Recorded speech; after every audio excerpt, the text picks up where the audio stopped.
Now, seen them try and play it up from the back on a few occasions, Amazulu. Going long this time towards Dion, who's trying to hold it up under pressure the entire step of the way. Butaka. They really had a great start to this game all round here, defensively in midfield and on the front end. Stellenbosch. Jurgens with the ball out wide to the goal scorer, Titus. On the move again is Titus. De Jong picking up the pieces. Jurgens finding the pockets of space, and in the end, Phillies had to step up to win it back. Good footwork to buy himself some time and space, and in the end, it's Stellenbosch to win it back immediately. Now, this looking a promising situation. De Jong, time to pick up his head and look for the option on the near post. Amazulu have got problems, serious problems in defense. De Jong. Human.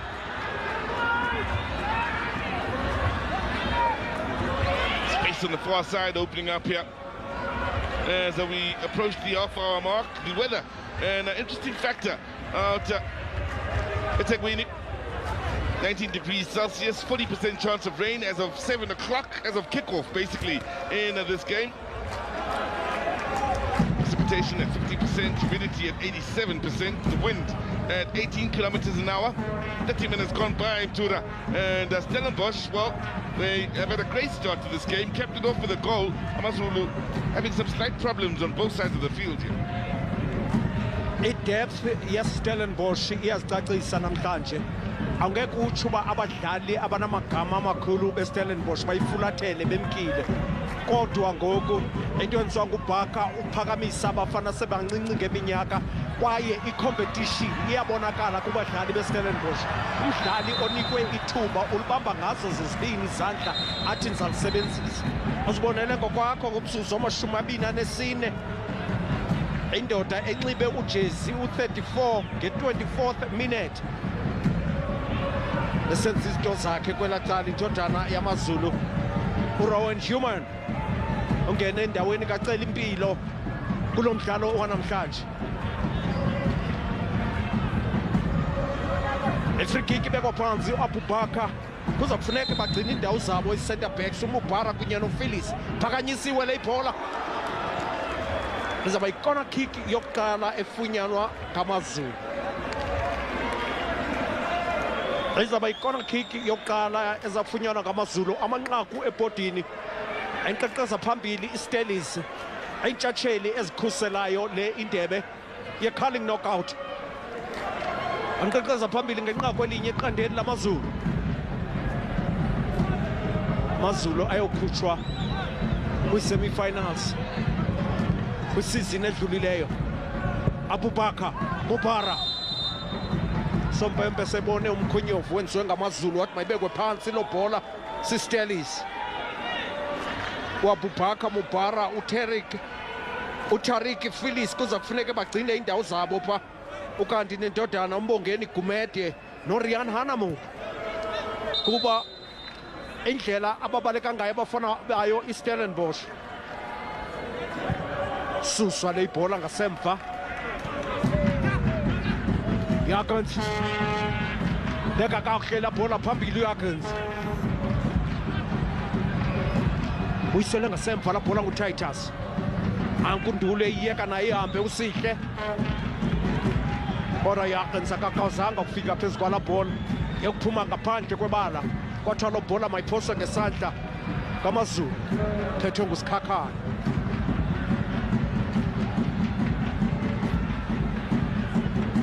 uSteve Barker umqeqeshi weStellies ngoku uhleli phansi uthi ndachondonela ngela nqaku linye. Sazulu Nsemala ithathwa kakuhle le ibhola ngamaZulu. Ayicenga yokwenza irun yakhe kwela cala uTshephang Moremi. Junior ibuyisele kakuhle le bhola. Ihlatshwa kakuhle la bhola. uEthan Brooks ebehlaba la bhola. Brooks kwakhona ipasi enhle kodwa ichitha yonke lo ndlukano omyayi amadodana eStellenbosch.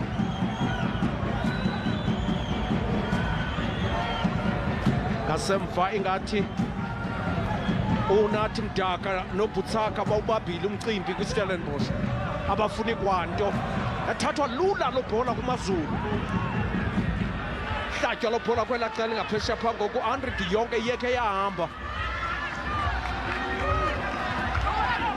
Ethan Brooks ithathe le bhola wayihlaba kwaBubaka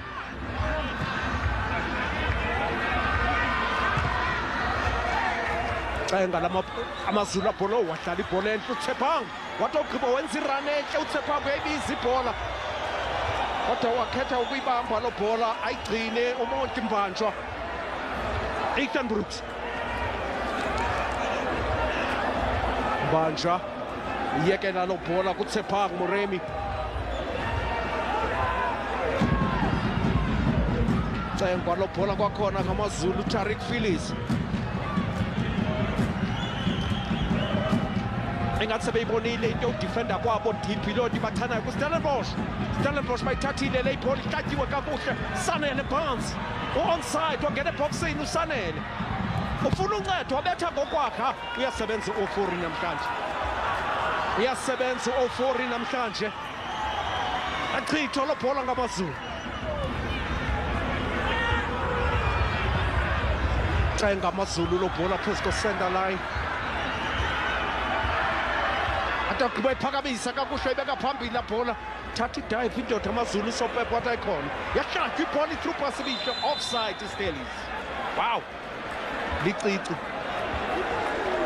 licicici kasaxolanga ngoku obusbuza uvilakazi akasaxolanga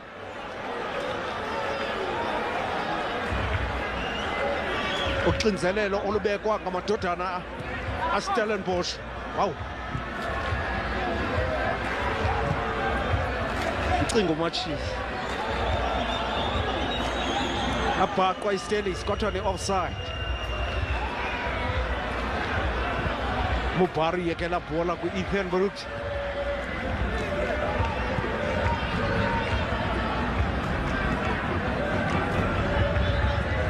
Phillips yokucenga ibhola ngasemva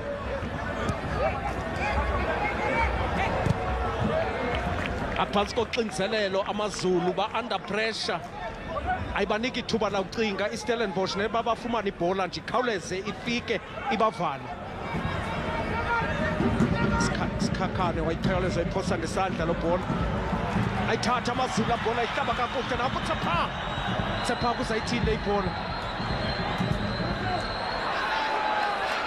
Sopepe uthi ngifuna ikora kick yesibini yamaZulu Sopepe uthi ngifuna ikora kick yesibini yakhala u-Ismail Ture uthi Sopepe bekumele ba i-goal kick kodwa ibetheke ku-Ismail la bhola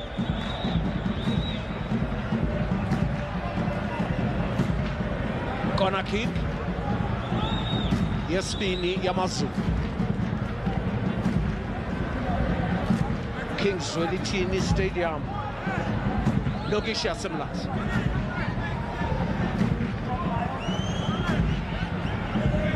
uSage Stevens nobe beselibele nobuyadlala phakanyisiwe le ikora kick lethwa nguYagons la bhola wayichitha wayikhupha ngaphandle kwebala kodwa mayiphinde beyikora kick yamaZulu kwakhona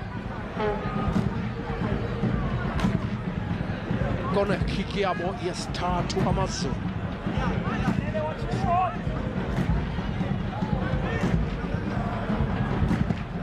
phakanyisiwe nale ikora kick kodwa wenyuka nje kakuhle Sage Stevens wayibamba lo bhola engekho phansi koxinzelelo maqela asixhenxe yake yaphakamisa le indebe 7 teams ezike zayiphakamisa indebe ye-curling knockout ibizwa ngamagama ahlukileyo ngelo xesha ebizwa ngamagama ohlukileyo kanti ke intshatsheli zogqibela zezizikhuselayo namhlanje ezithathe kwisizini ephelileyo iStellenbosch Yagons betha kakuhle la nhloko kodwa bhola ngehloko kodwa ukhona phezu kwayo Abubaka yathathwa la bhola nguSanele Barnes thatha ibuyisela ngasemva la bhola uSanele Barnes umdaka Ball enhle paso Sistelis. Nalithuba. Oh. Badlala ngethuba u-Ashley Cupido. Bayaqonda na u-Ashley Cupido uba udlale ngethuba. Ibhola beyihlatyelwe kakuhle la bhola nguDe Jong. Pasi binhle. NguDe Jong la bhola wayibeka phansi emnikeza ithuba kodwa ke bephansi koxinzelelo. Kuba uFelix sebesefake umlenze. Ayicenga Amazulu ibhola. Yakenze ibetha kahle la bhola ngehloko yaphinde yabuyela kuyo. Badlala ibhola ihamba phansi abafana beStellenbosch. Thathwa la bhola uSihle Ntuli.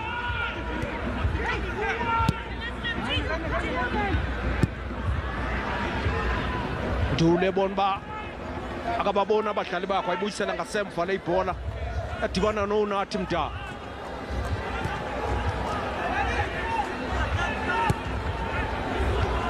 Avalile ngoku Amazulu avalile.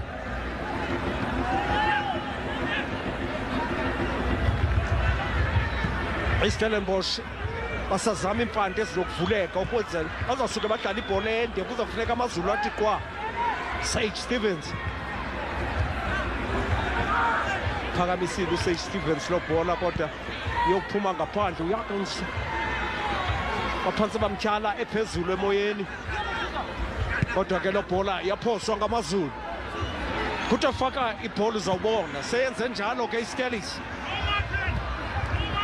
Well, 5 minutes to go until the end of this first half.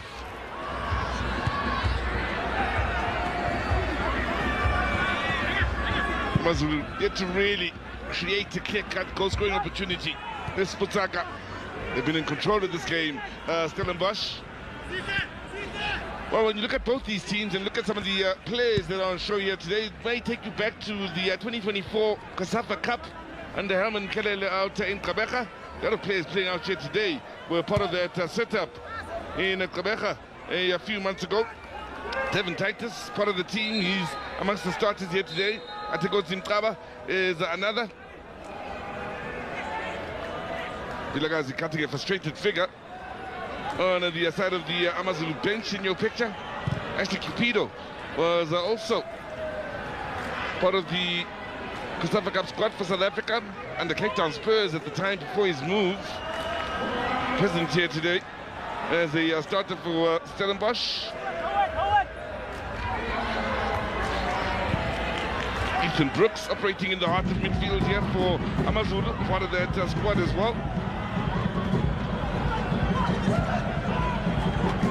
So good few of these players were teammates in the off-season out in Gqeberha.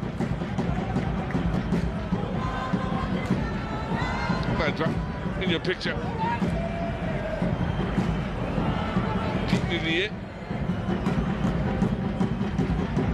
Keep moving by human.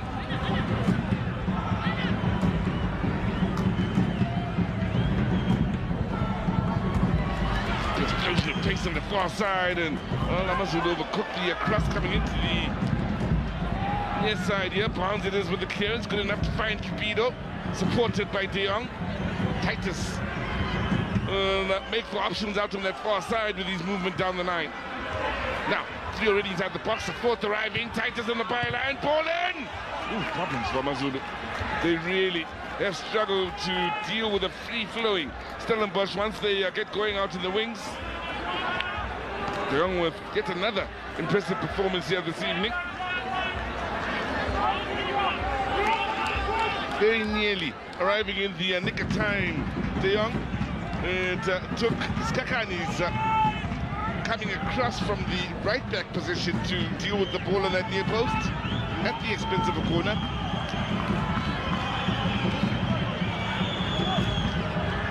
Looking for the 2-goal cushion before the half-time break. Ball in, header was let gone. Toure amongst those pushing and shoving inside that box.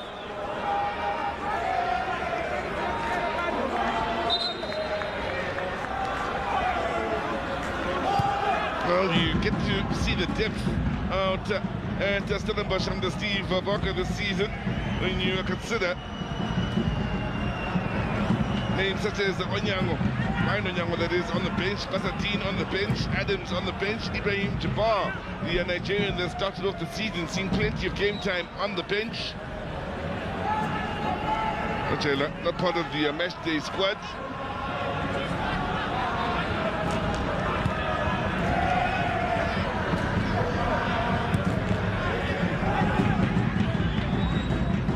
So some familiar faces we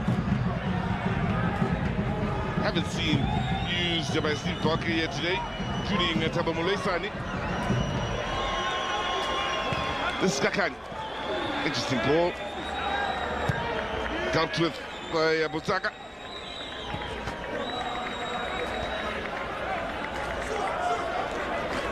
No, for Antaswani. Tough start at a club that's had a tough start to the campaign.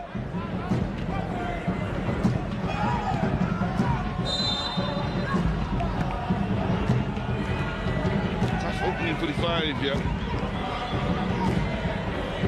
For Amazulu. Works hard at trying to keep Stellenbosch at bay. Still, say Stevens not buoyed by much from the way of the Amazulu attack throughout the 45 so far. Very well protected. He's back for the combination of Ture and Daba in the heart of defense, doing a solid job. De Jong continues to be a positive this season.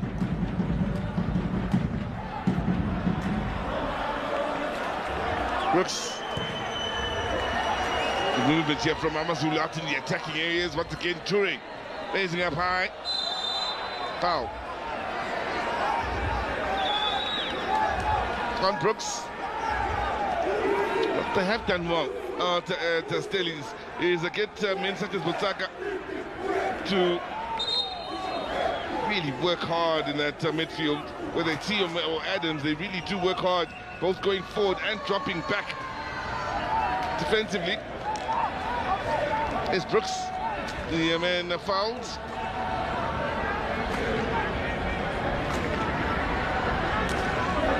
Changes, of course, made from the top down to middle management, if you will. After Amazulu, who will take the set piece here and will be frustrated with the match referee, Lukolo Badi.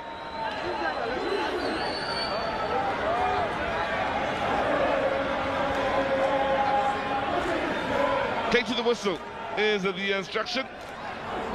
Mubara will cut a frustrated figure. And for Amazulu, who struggled to create chances in open play, they may very well have to resolve to dead ball situations here to open up Stellenbosch. There's the sign again from Lukolo Badi. To the whistle. Ball in, and a bad ball. There could be a chance on that far post. In the end, they got in each other's way. Kumete, amongst those attacking that far post, I think that ball was best set for him, wondering if the shout was there towards his teammates.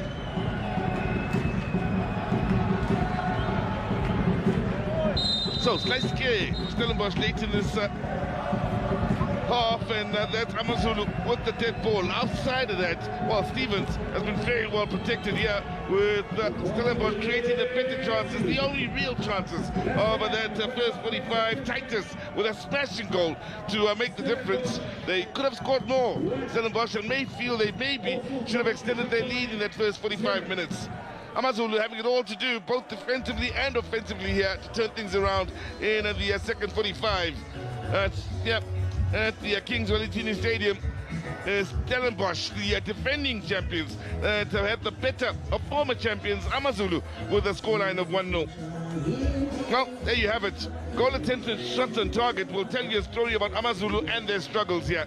0-0 with, well, goal attempts saying 9. Amazulu iminyaka ngamashumi mathathu anesibini, 32 years bengena ndebe etafuleni.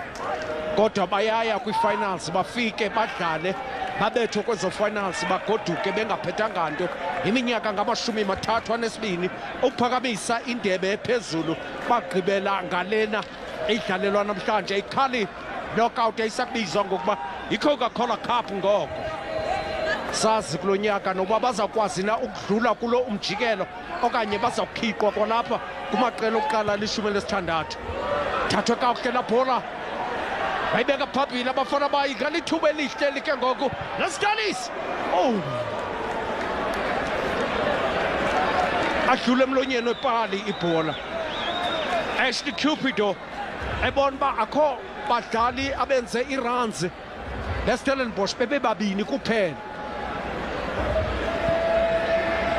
ufike waphakamisa inhloko wangena ngaphakathi eboxini yamvalela iengile uAshley wathi nizawuzama noba indivalela ebefuna ibetha kwipali ekude kwi-far post kodwa ibhola yadlula phambi kwepali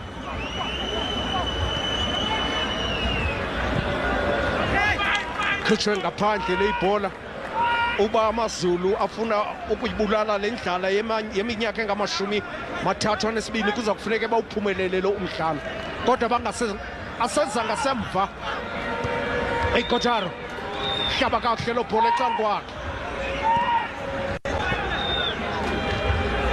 cenga Amazulu ethi mayiqalwe phansi hlaba indoda uIkotaro wabonwa yaphakama iflag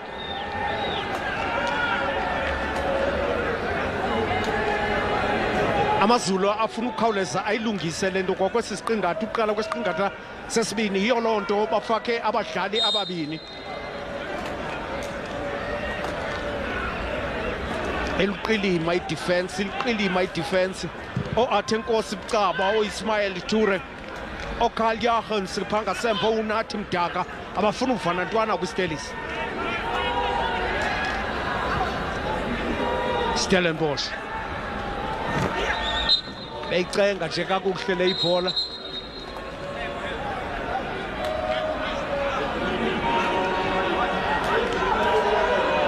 uYoste efika nje bake bambeka phansi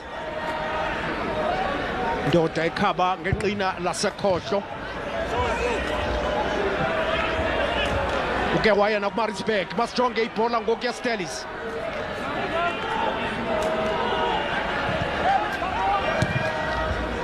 hlathwa la bholo yabonana iStelis ijezi emhlophe yayibona enye beyicenga ihlaba kakuhle la bhola esuswini ibingu uChumani Butsaka bayiqala phansi bayihlaba la bhola kuNduli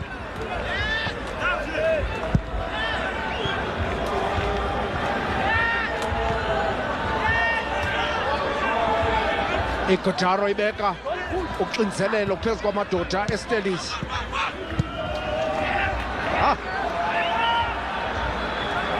crisp passing zaStellenbosch Jachens ekufuneka ebeke wasondela nala bhola kodwa ukhawuleze wayipasa ngethuba nakwayileka ephume ngaphandle kwebala Hana Muphi indoda ephethe la bhola indoda yaseNamibia uRian sebekhiqiwe ke kwimidlalo ibihlungela akuya kwi-Africa Cup of Nations eMorocco kwinyaka ozayo ngoDisemba iNamibia sebeyibeke ngaphandle ayisayanga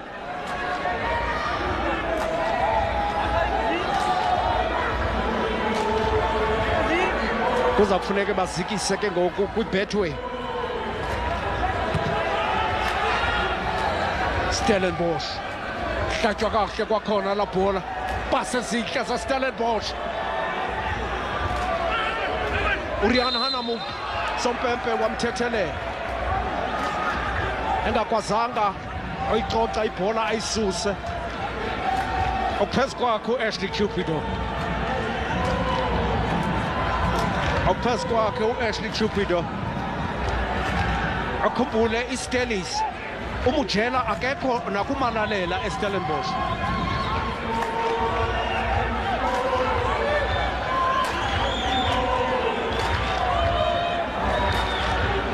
uHanamu bamnyathele kabuhlungu uHanamu Sompempe wakhawuleza wathi uDevon Titus wambhaqa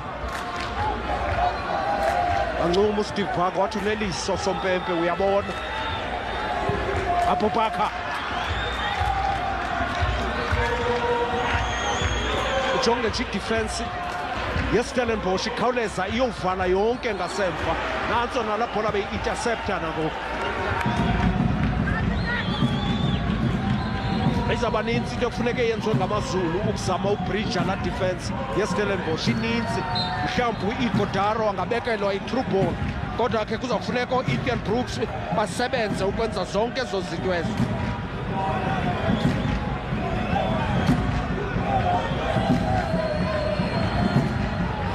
Hlatyiwe indoda usikhakhana Sipho Nduli usihle Gxebe ogene kabuhlungu Sompempe wakhoneza wayibona loo nto wamohlwa balandeli bamaZulu batsho ngengoma betyontyela iqela labo ukuba awukalahlwa mbeleko kakufele. Ethan Brooks buyisele lo bhola ngasemva ayityhala amaZulu ayibeka kakuhle le ibhola iGodaro ufikile phezu kwayo aphisa ngayo afike ayithatha iStellies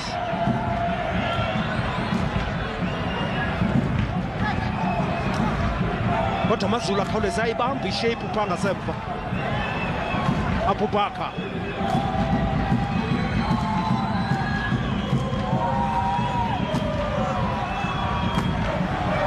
iyathela lamaZulu abhola ayisazulwini sebala bazama i-through ball bayifumene thumele ihle 1-on-1 ayiyapha bayibeka emnatheni faka ibhola uzawubona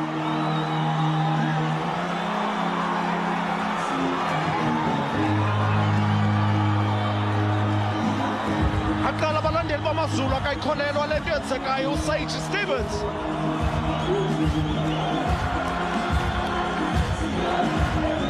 aphakama bonke nabaqeqeshi Tshephanga Muremi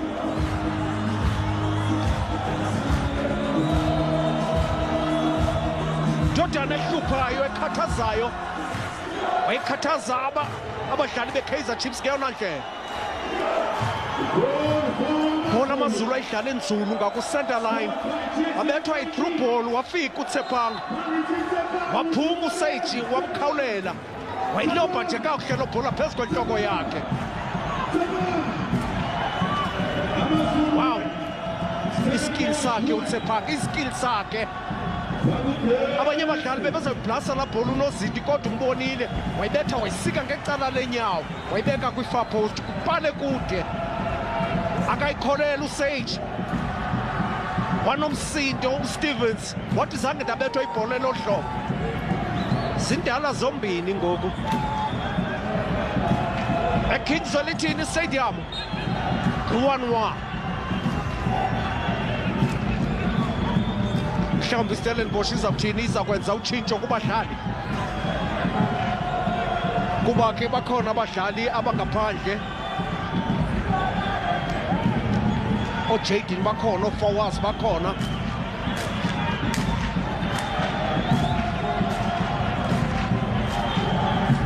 thatha ixesha iStellenbosch ukuphosa la bhola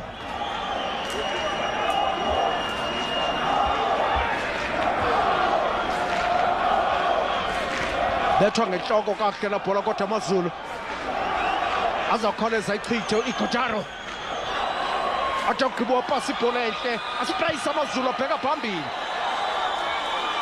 Ethan yeka yahamba lo bhola kodwa qhawulwe ngokulula siStellies ngasemva through ball i-onside iStellies wapasa iStellenbosch uAshley Cupido akangazithembe wakhetha upasa wasebenza usikhakhana wasebenza usikhakhana wow through ball ibinhle ngeyona ndlela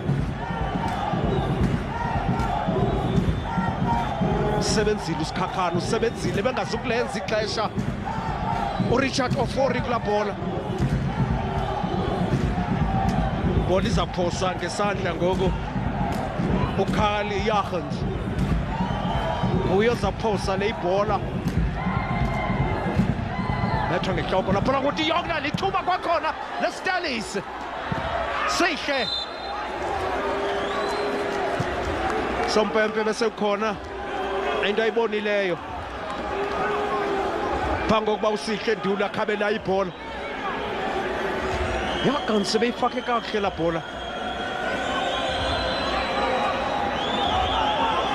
ibilithuba lestelizini.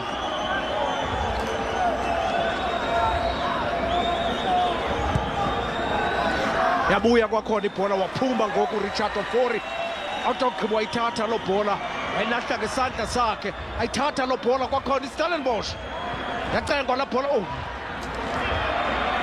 yahluthwa la bhola kwakhona dlala kakuhle Amazulu. Ikotaro Indian Brooks ebehlaba itroopers kodwa bengekho umuntu khoyo. 1-1 Kingswell Tini Stadium. Well, things have come to life here in the second half. Things have come to life with Amazulu finding their footing going forward. Might have a problem or two still defensively, but they've certainly made a fight of it here with the changes made tactically and otherwise in the second half. Dooley with the touch. Certainly a game that promises more in the way of goals here. Dooley still. Daga under pressure. Toure. Well, the equalizer coming from Remy, he's first of the season, first player outside of Ighodaro to find the back of the net at Amazulu this season. Ighodaro, the only man to have scored, did so in the 2-1 loss against Polokwane City, did so in the 3-1 loss to Kaizer Chiefs. Sabamu Remy, part of the players that were part of that Kosafa Cup squad in Gqeberha, getting his name on the score sheets. So the two players, Titus and Muremi, who have scored in this match, were part of getting the squad out in Gqeberha. Now, Barnes, looking for the eye of the needle, then trying to find De Jong. Nicely done and keeping it moving by Dooley. There's the shot! Saved then by a 40. Denying Titus a second. De Jong to keep it alive. All in, far post. Amazulu having to work. Clearance only as far as Mtaga. Anywhere will do. Puerto Rico Phillies approaching the hour. Jurgens. Daba. Ponce.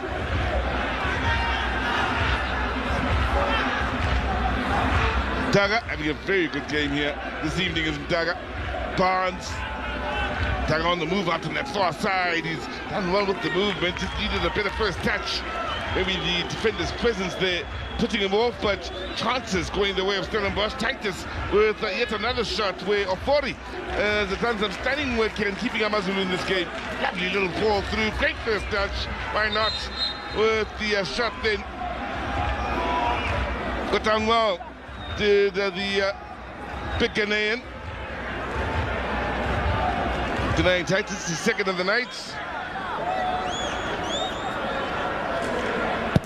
Much busier of the two keepers. Richard Ofori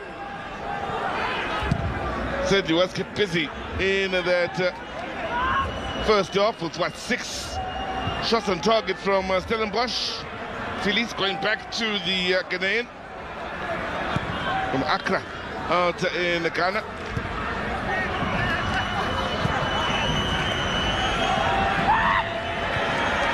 Good movement to the far side, nicely done in holding it up then by Ighodaro. Now, Amazulu getting numbers forward here. I think pretty interesting with the defender coming out tough in the battle on that far side. There's Ngaba on the defensive end. It's opened up nicely now for Barnes. Stellenbosch pushing forward. Capito will have the best of touches. Brooks amongst those dropping back defensively. By the way, it was a lovely through ball then to open things up for Amazulu with Muremi having so much to do in scoring that equalizer. 1 hour football has gone by. 30 until the 90s done and dusted. No separating Stellenbosch and Amazulu. Not just yet anyway. Barnes with space to turn. Options left and right, goes central. De Jong invited to the shots. Just wide. Living dangerously Amazulu at times defensively. Nothing wrong with that attempt. They were backing up, they invited the shots. Steve Barker and that bench, they may think back to the chances they created in the first half and wish they had taken them.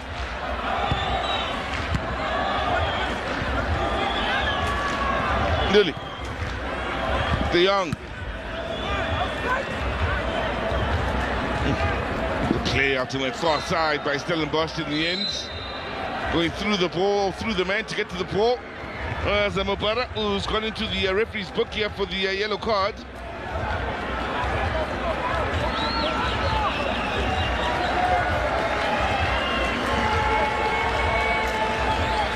Now they've had to work their socks off defensively. Mobara and company here.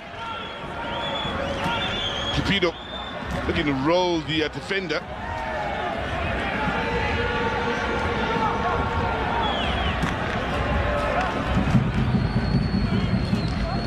Happy to report that Cupido is able to continue. Stellenbosch looking to re-establish the lead here. The battle in the air. The Phillies doing a good job on De Jong.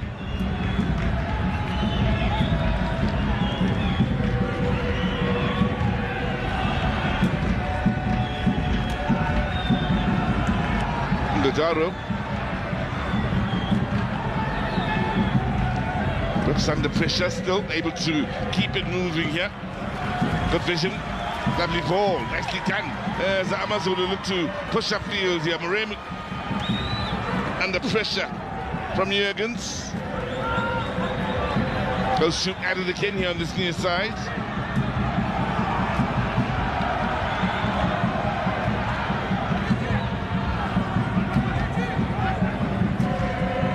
Jurgens.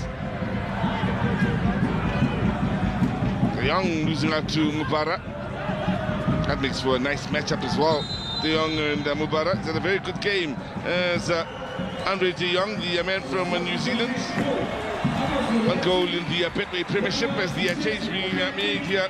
See some creativity coming onto the field in the third change being made by the combination of Zwane and Vilagazi on the bench. Dion will make way. Extin comes on in his place.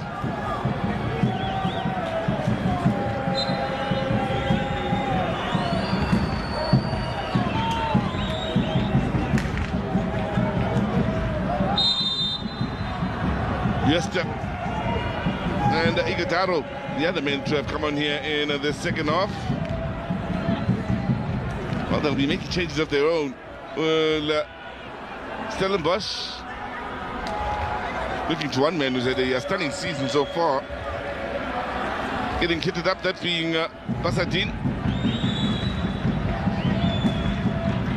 And against you now. This might come as a bit of a surprise, but it seems he got onto the scene not too long ago. He's already 33 years of age, keep in mind. No appearances in the Betway Premiership so far this season, so this is the first appearance of the season. The man from Beckersdal.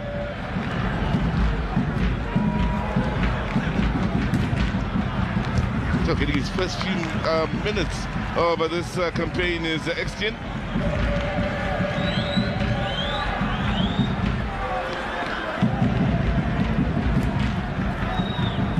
Was on the bench in the game against Amazulu, not in the squad for the Polokwane City and Kaizer Chiefs games, and has already had over 56 appearances for Amazulu with 4 goals, that being Extin. Now, 4-1 back, nice and high up the field here, Cupido, and the Titans couldn't quite get it together. So, chance for Amazulu on the up and up. Buremi had to stay onside to keep things moving. Hannah move early with the ball forward, looking for the big man up front, keeping in mind Igo Jaro does stand at 181 on the home side of the corner.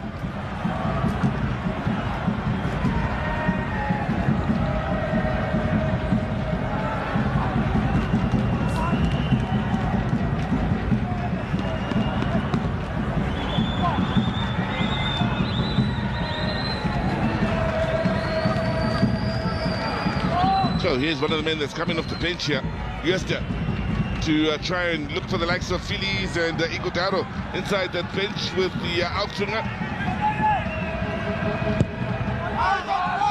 Swung out before swinging back into play to that ball. Yep, needs to offer his apologies to his teammates and the technical team. Don't want to make it that easy for Amazulu to deal with the defensive side of dealing with set pieces. Want to make them work to get it clear at the very least. Now, Barnes.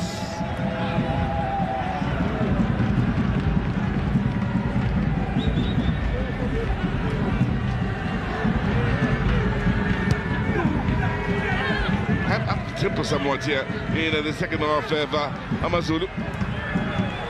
Got that open and he's back to goal. It's opened up on that far side. Good job of staying onside. Amazulu now ball in. Defensive work, top notch in conceding the corner just when it looked as though Amazulu were in for another chance at goal here. It's 66 minutes gone by and a scoreline of 1-1. Amazulu really making a game of this, Mtura. Nokuba intoni na ethethwe ngabaqeqeshi bamaZulu ngexesha lekhefu engathi yasebenza. Utshintsho abalenzileyo balazile ixesha mabalenze ngaliphina ixesha luyasebenza ukuza kuthi ga ngoku. Mubara iza kuthathwa nguye le corner kick.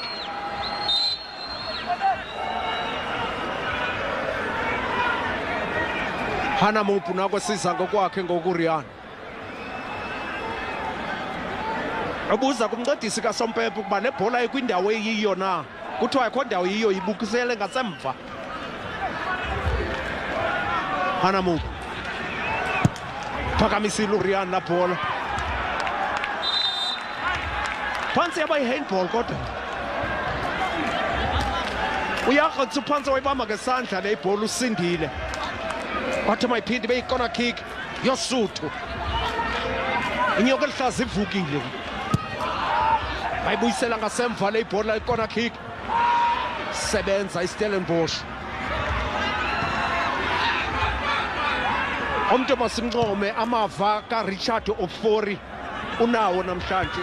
Zibhola zininzi azifistileyo. Onozinto abaninzi bebezazifistela ezabhola straight kwi-opponent. Kodwa yena uvele ayithathe lo bhola ayixhimfele ecaleni kwebhala ukwenzela uba ingadibani nomntu westelisi. Amava wakhe ayacaca namhlanje. Change oluyenzeka. Double substitution. uFawaz uyangena, uAdams uyangena naye.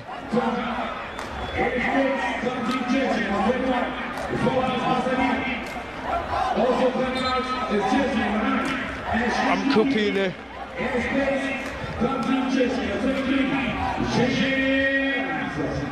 atshintsho olwenziwa ngamadodana aStellenbosch. Yabona uba noko ngoku akusadlalwa ngale ndlela iStellenbosch ibidlala ngaso kwisiqingatha sokuqala.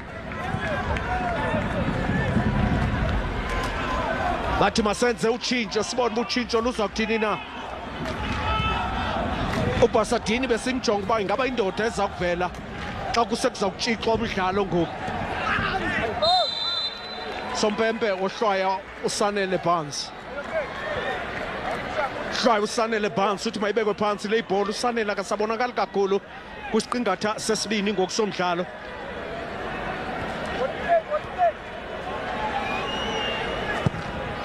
Sazi noba utshintsho luza kubasebenzela kusini na.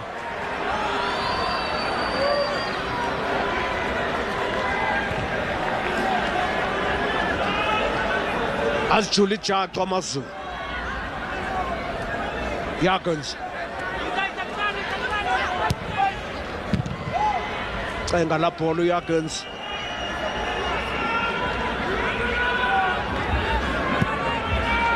Amazulu ngoku athi awuphulukana nebhola ihluthwe kuwo ibhola akhawuleze ayovala ngasemva. Sukelwa lo bhola kwela cala uChumani Butsaka. Yakens Donga lamaZulu lusemva kwebhola.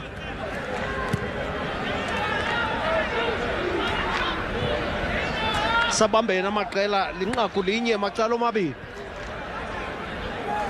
esiqingatha sesesibili.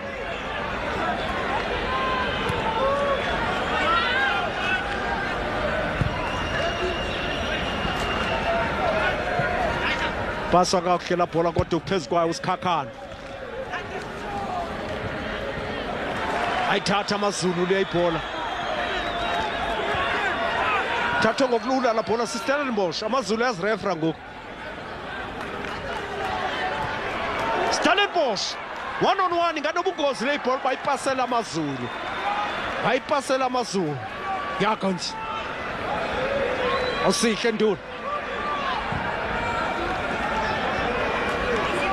Baphinde baqale enye i-build up ekufuneka bayiqale ukuqaleni ngoku abafana bayo iStelis.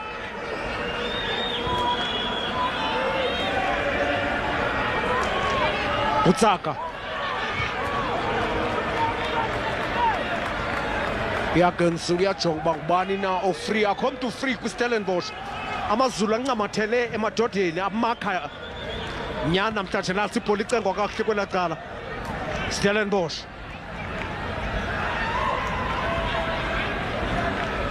Navala udonga lokugqibela lamaZulu. Sanele phansi. Bethwa ngentloko kakuhle la bhola waphuma ngasemva. Ufori wayeka uphuma lo bhola kodwa mayibe yi-goal kick yamaZulu. Inqaku lokuqala lingene kwisiqingatha sokuqala, inqaku lesibili lingene kwisiqingatha sesibini. Sazo Adams bambizile. Richard Ofori usawathethelela Amazulu kuzokuthi ga ngoku.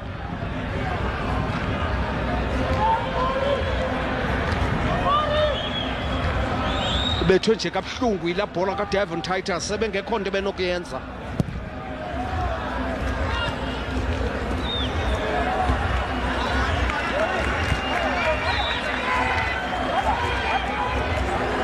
Amazulu ayadlala ngoku nawo ayazicacisa uba afuna ukudlulela kumjikelo olandelayo wamaqela asibhozo okugqibela.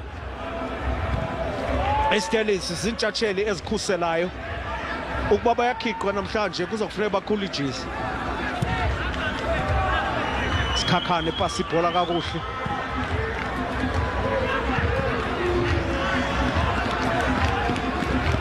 Khuphe ngaphandle la bhola forward Basidini kuthiwa mayiphoswe lo bhola ngamaZulu. Phakanyisiwe la bhola iKotaro bezama ukunyuka. Indoda edlala kumaZulu ize ngemboleko i-loan. Umdlali watyikitywa liqela leMamelodi Sundowns. Umbuzo ngokuba aziba uyawuze abizwe na kwiqela la iMamelodi Sundowns.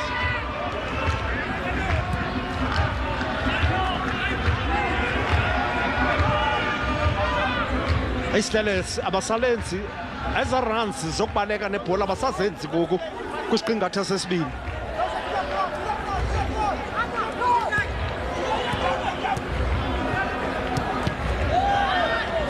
Yacengwa kwela cala likathathwa la bhola uJagens. Wayihlaba kakuhle la bhola kwela cala kodwa fika bepasenhle yamaZulu pha ngasemva. Uqhubede efike phezu kwayo uMbongeni. Dodi bisakuba ngukapteni owaziwayo wamaZulu. Season zilishumi idlalela iqela lamaZulu. Qalwa ngasemva la bhola ngo-Ismail Uture.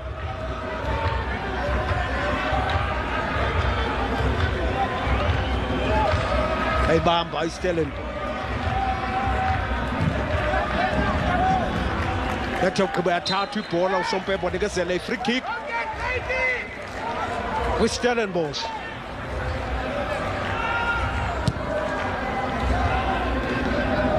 Icenga iStelis le ibhola, icenga iStellenbosch le ibhola. Sanele phansi. Jagons. Barnes. Madoda angene ngaphakathi ebhoksini kodwa wasebenza uPhyllis. Ayichitha le ibhola. I-corner kick. Sebenzile indodana eze nenqaku uTshephaka Muremi.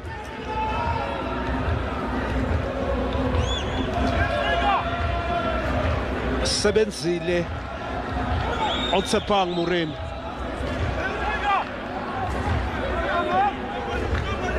Corner kick Estelis phakanyisiwe awu tibethwa ngenhloko la bhola ekudlula phezu kwepali kwathoma ibe i-goal kick Amazulu.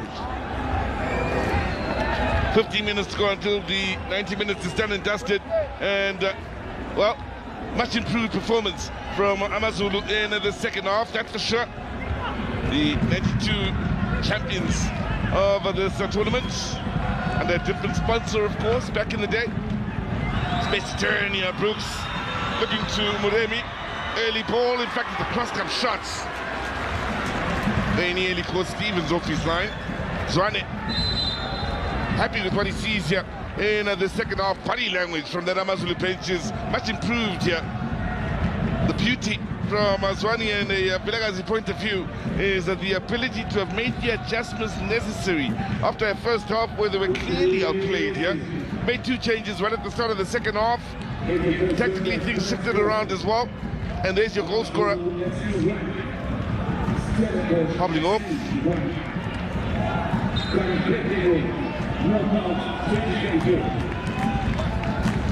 So when Amazulu won this tournament back in 1992, it was the 10th edition of the tournament. Going back to 1982 when Acadia Shepherds beat Highlands Park in the final. Now Amazulu on the up and up. Cut back is a good one! Oh, the shot straight at Stevens. He had more to do in keeping Igodaro at bay. Amazulu is so close to grabbing the lead for the first time today. A game of two halves, surely.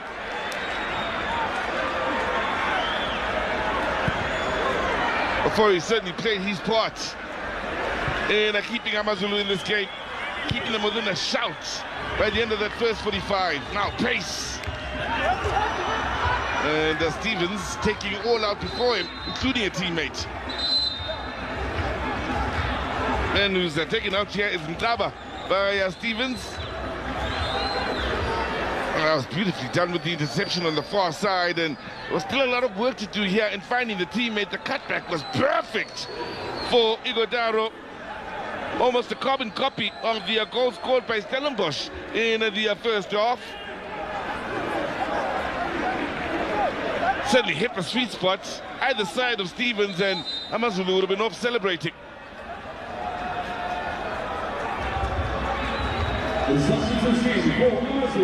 Well, the 23-year-old Nigerian is certainly coming to a good effect here for Amazulu in the second half. He's made a difference, at times playing with his back to goal and bringing others into it.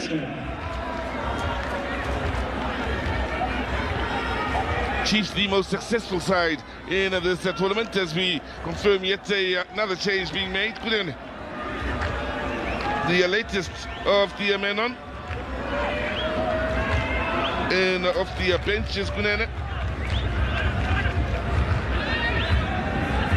Mentioning Chiefs as the most successful side in this tournament. Of course, they're up against SuperSport United this weekend. They won it in 83, won it again in 84. Like the MTN8, or the top 8 if you will, Chiefs the most successful side in that tournament as well. Problems now for Stellenbosch.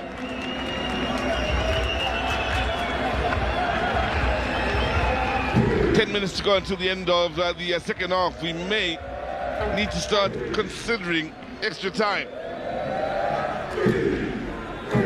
The fans have found their voice, of course. You know, there's that one fan when there's that sound out in KZN. It's kitted up and going through his motions out in the stands, bringing the fans to life. The men of the bench has been chosen. So, Atako Zimtaba, who's certainly been kept honest here in the second half. Lovely ball by Toure initially, then to find De Jong, who gets the assist here.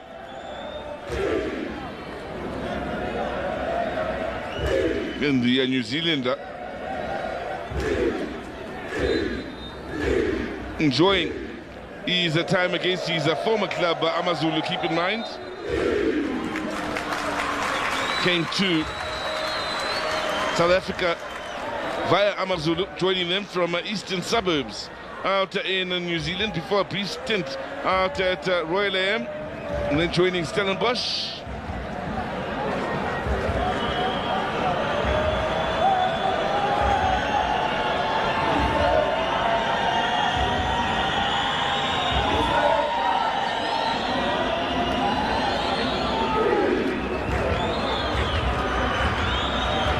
To it. Jurgens. Barnes. Much better closing down from Amazulu here in the second half. And a move. Human.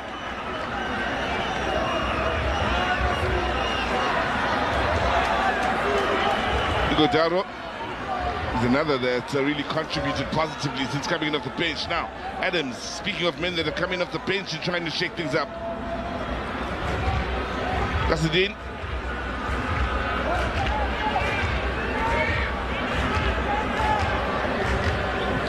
Well, Amazulu making their changes here in the second half tactically. I've been happy to see Stellenbosch crossing in front of them. That's good movement to get in behind that defense. As it was Stellenbosch to the corner from Adams. The answer is yes. Good movement by the youngster. It had the bittersweet experience of being called up for the national team, but not joining the national team for reasons he'd like to put behind him here and trying to push on with what's been a stellar start to his professional career.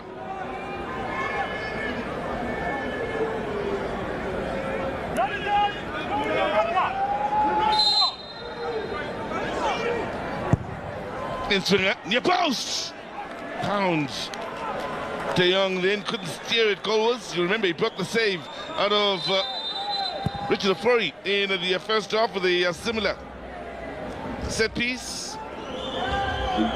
12 goals he scored in his 56 appearances before tonight at Stellenbosch, including 7 assists at being the New Zealander. So a couple of changes will be made. Stellenbosch again looking to turn the tide in this match. Lekolwane will replace Mqaba, who was struggling by the look of it. Jabbar, the Nigerian, will come in for a bit of creativity in the middle of the park.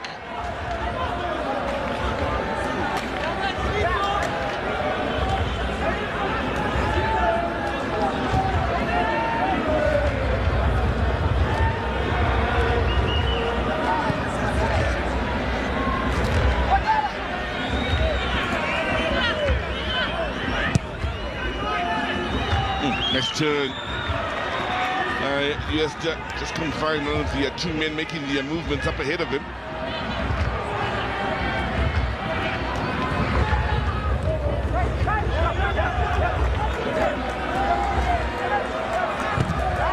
Amazulu. Again, applying pressure right from the front then. It was Daro who'd helped him win the ball back. He's since stayed down, the big Nigerian. And at this point, 3 players struggling? 2 from Amazulu, 1 from Stellenbosch. Kutaka is okay and able to continue. In fact, I do suspect all 3 players will be able to continue here. So no stretcher needed on that field. Set piece it is for Stellenbosch, who are quick to get it moving.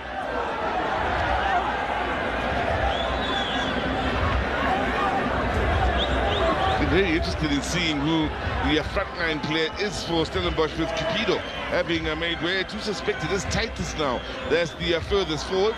Mubarak on the turn, shrugs off the opponent.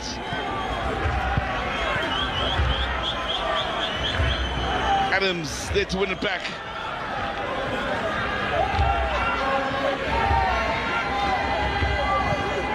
Five remaining of 90. If it stays this way, we are marching on to extra time. Yeah. So kuya ku extra time buba ngabe izinto zisame ngolhlobo. kuza kufuneka ngoku kubizwe isniper indoda ekwaziyo ukuba incane. eStellenbosch indlela abadlala ngayo ngoku ingathi sebefuna uya kwi-extra time kuba bayawubona umfutho wamaZulu. Sanele Barnes nyengeza lo bhola kuchumani Butsaka.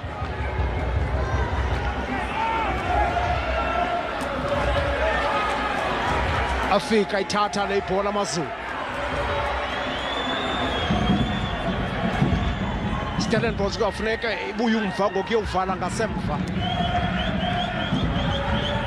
AmaZulu alawula umdlalo kwisiqingatha sesibini.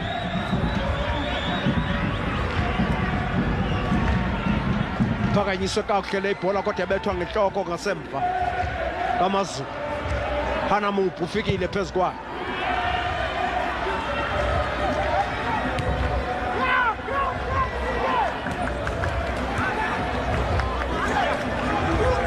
Phume ngaphandle le bhola kuthiwa mayiphoswe ngesandla siStellenbosch. Baqeqeshi bamaZulu sebeme ngenyawo Arthur Zwane nguye onika imiyalelo. Uyaqonda ba imizuzu mithathu eseleyo ngoku. Cengwa lo bhola siStellenbosch. Inganobungozi ke le bhola kumaZulu. Ngaphakathi eboxini. Ahlatywa le bhola buzo wawo. Ayilahla lo bhola. Oliam uJabba olahlele ibhola.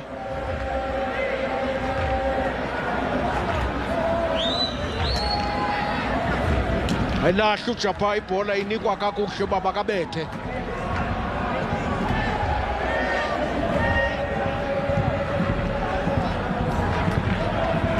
Ikotaro funeka suke phambili ezokulanda ibhola esuswini. Ikotaro indoda enamandla ke leya.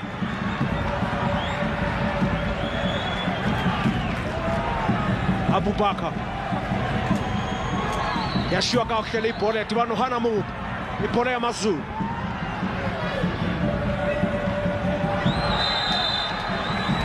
Esetpiece efunyana ngamaZulu kuza kufuneka igodaro bambeke pha phambili ke ngoku. Kungenzeka kwenzeka izinto ngemizuzu yokugqibela.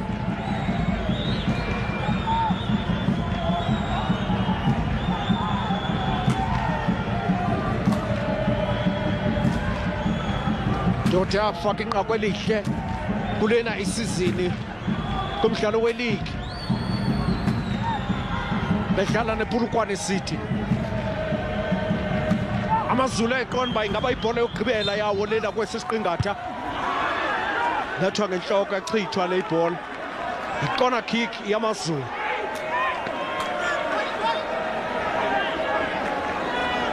Icorner kick yamaZulu.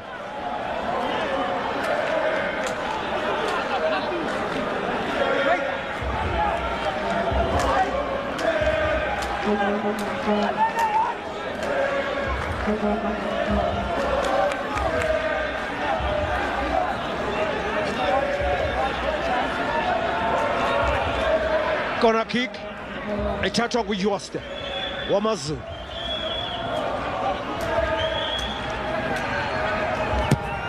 Phakamisile uYoste le ibhola.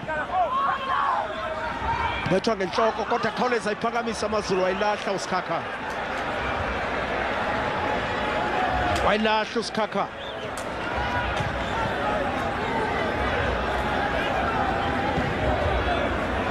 Well, this worth noting, Stellenbosch of course scored in the 24th minute. Therefore walk away with 66,000 for Fagin Koduzobona here this evening. Question is, was Faga one more goal before 90 minutes is done and dusted or not? So on. Ebuyisela ngasemva le ibhola ifikile kwimizuzu engamashumi alithoba.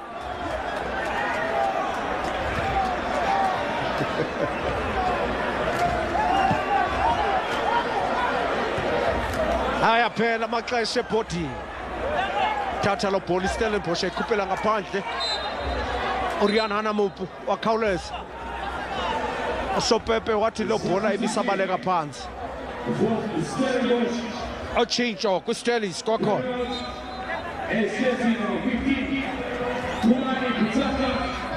akhupha uChumani afaka uPalace lo tshintsho olenzwayo siStellenbosch nansi Amazulu ethatha le bhola asikwarisa ngaphakathi afukamela phezu kwayo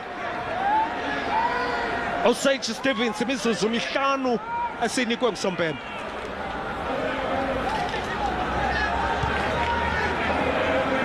Stellenbosch into abayenzayo ngokuba bafune ukucothisa umdlalo bafuna ukucothisa umdlalo iStellenbosch uNduli beyiphakamisile la bhola kodwa yakhawuleza ichitha Amazulu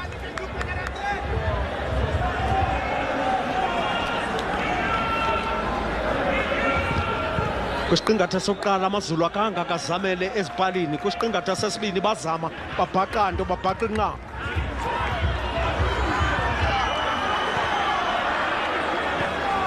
Sikhakha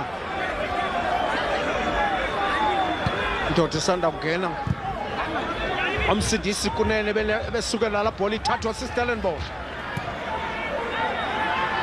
enzirano uPasadine kwelaqala phakanyisiwe le bhola wasebenza kwakhona Richard Ofori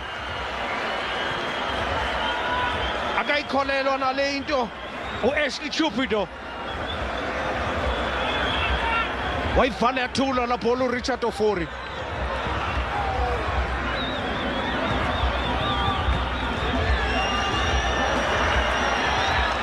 azama Amazulu Axie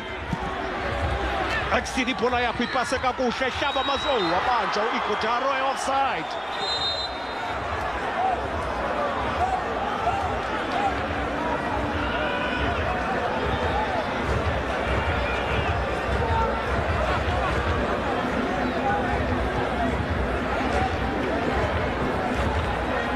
Cengo ibhola ngasemva siStellis Sanele Barnes Bebini imizuzu eseleyo ngoku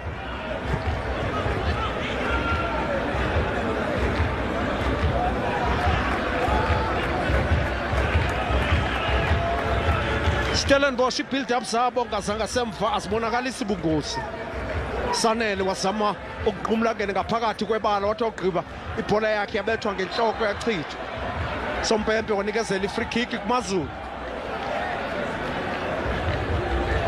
Yoste bamthathe bambeka phansi uSompempe wamthethelela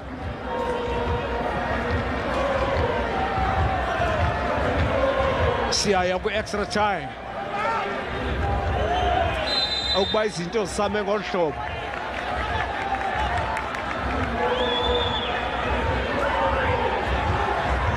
abaqeqeshi abasakwazi ukuhlala phansi ngoku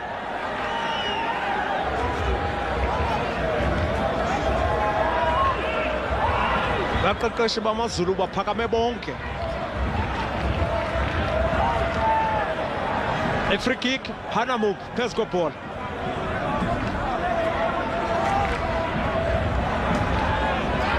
shiya nje kakuhle la bhola Hanamuk kuJoste Hanamuk kwakhona squarish ibhola wayithumela nca ezandleni zakhe Osage Stevens Hanamuk wahlaba le bhola kakuhle xa kwakhe ex-team Etienne Brooks ebepasa ibhola ibihle ngeyona ndlela kodwa wadlala ngomsebenzi umsindisi kunene ithathile la bhola iStellis yayicenga iStellenbosch le bhola yayicenga iStellenbosch le bhola ngaphakathi eboxini yamaZulu akhetha uyibuyisela ngasemva kwakhona yabethwa la bhola wasebenza kwakhona uRichard Ofori aphelile amaxesha Sompempe uthi ngisayivumela ikona kick ithathwe yeStellenbosch akuba iStellenbosch ayisebenzisi lena ikona kick siya kwi-extra time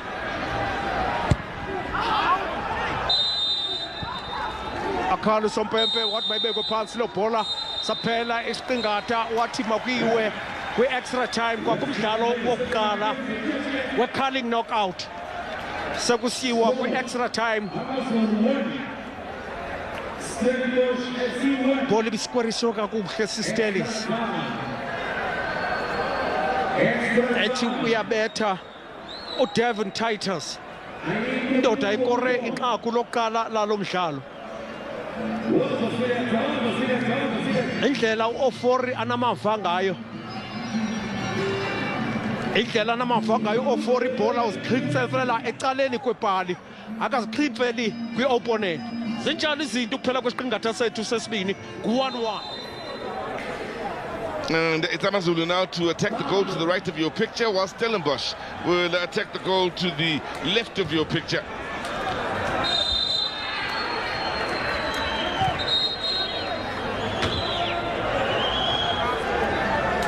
Well, I have to say, as far as the officiating, Kolopadi has had a very good game here, along with his assistants.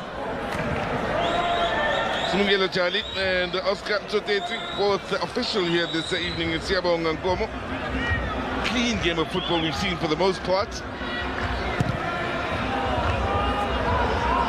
At times free-flowing and exciting.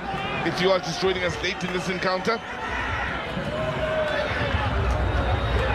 Now, Extin winning it high up the field here. Godaro, what a change he's made to the Amazulu front line.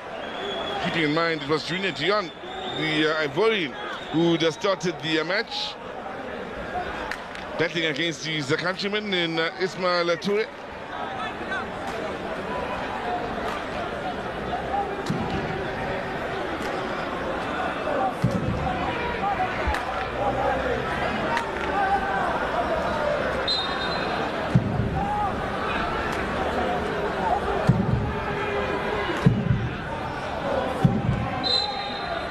Foul against Amazulu with a couple of Stellenbosch players down and gingerly getting back up onto their feet inside their own box. Adams is amongst them. Well, the big story in starting off this match, what seems a long time ago now, is the changes made to the starting 11s, with Adams not amongst the starters for Stellenbosch. Igudaro not amongst the starters for Amazulu. All in all, 9 changes had been made to the starting 11s of both sides combined. Coming into this fixture. Now, pressure out to their far side applied by Amazulu. But done a much better job with the individual battles out of that field by Amazulu. They've won the individual duels since the start of the second half, something they struggled at. There's Igudaro.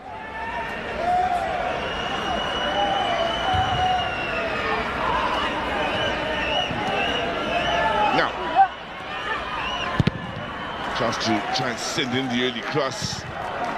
Cleared here by Adams initially. Furthest forward is De Jong with the Phillies. Finding Kumete. Adams there to win it back once again here. In the end, it's flashy but costly in the way of ball possession from Stellenbosch. Now, important. Tanduli won that back. That's Stellenbosch again. Fine, De Jong now with space to turn and attack up ahead of him. Titus out wide. Jabbar is the only real target inside that box, so it's comfortable for Richard Furry on the pickup. That's well read. Titus.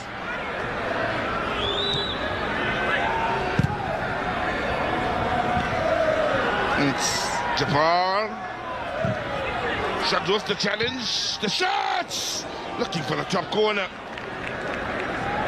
Well, Palace amongst those looking to affect things up in the attacking areas for Stellenbosch. Yeah. He himself is coming off the bench just before the start of extra time. Then only had one thought in mind, that was to turn and shoot. Jabbar done a stunning job of keeping it moving.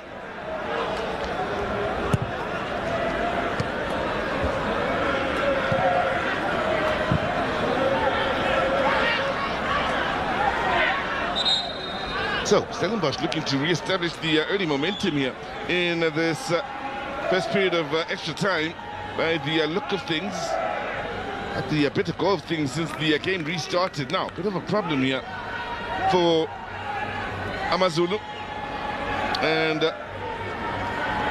well, it's Mubara who seems to be struggling, battling here against Jabbar. Wondering if he took a slight knock to the ankle, or was it crashing into Palace that was the problem.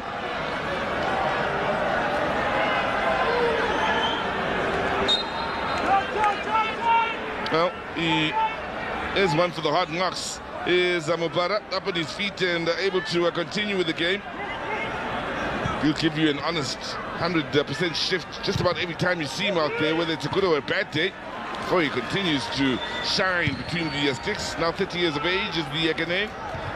Toure can't find a teammate with the header. XT in now. Igodaro.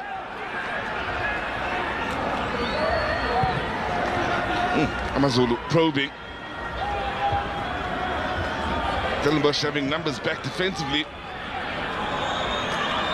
Chance to send in the cross from the near side is defended on the near post. So 5 gone by since the game restarted, and Amazulu unable to break through what's a stubborn Stellenbosch defense. Eqinile iStellenbosch phanga semva. Amazulu athatha umdlalo ngoku awusa kuStellenbosch. Jonge nje defense yamaZulu ubuyela ngasemva nayo. Ayicenga la ball iStellis atawugqiba bahlaba i-short pass. Sanele Barnes. Bejonge inhloko lo ball ahlala emnatheni. 2. iStellis De Jong. Ayihlaba ngenhloko lo ball. Andre De Jong wayibeka ngaphakathi emnatheni. Embethile leli bhola Richard Ofori. Sanele Barnes esquarisha ibhola.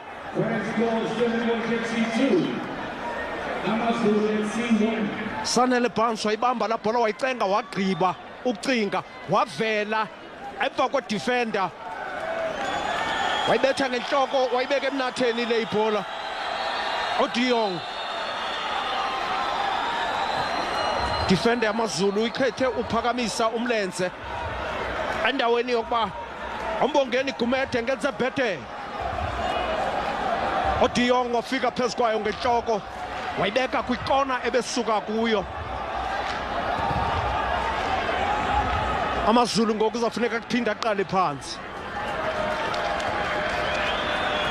Ebese ulungisile umcimbi uyaphinda uyaphuncuka.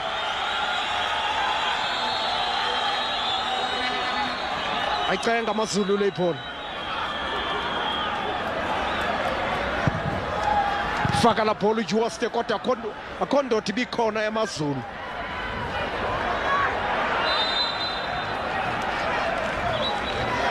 Bola inikezelwa kuMaZulu.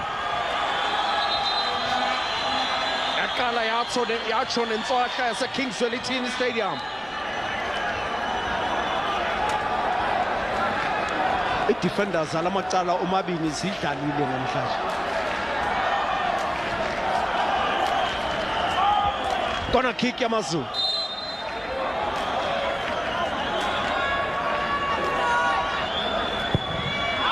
Phakanyisiwe bayilahlile le kona kick. Sompempe sebonile umkhonyovu owenziwe ngabadlali bamaZulu wathi mayibekwe phansi la bhola. Ekhona utshintsho lizakwenzeka. Ingabe uMopara bazamkhupha. Ayikho Mopara. Ethan Brooks bayamkhupha.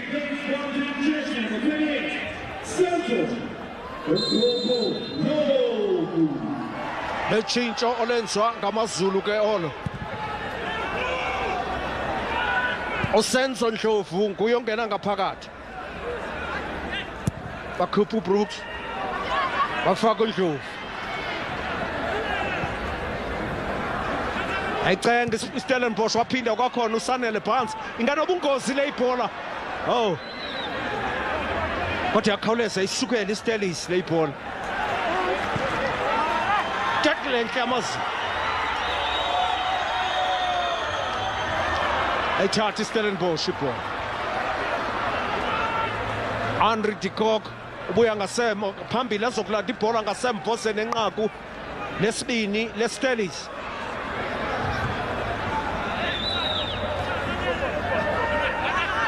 Amazulu ngawo ngokufuneke eleqe amanqaku ebhodini ngawo kufuneke eleqe nexesha.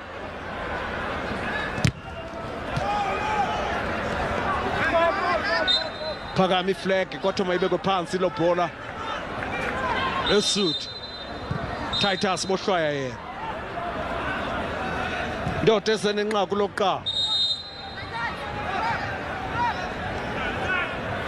2-1 uqenqeza phambili iStellenbosch. Amazulu still with time to try and turn things around here. They've come from behind once already in this game to level matters, falling behind in extra time. Well taken goal by Andre de Jong, who continues to have a good showing. He's had a stunning evening this evening, Andre de Jong, and so far he's had a great season out at Stellenbosch. Now, that is a good ball, good take, just off. Near side official is Simingela Charlie. Close one, just off. If he is.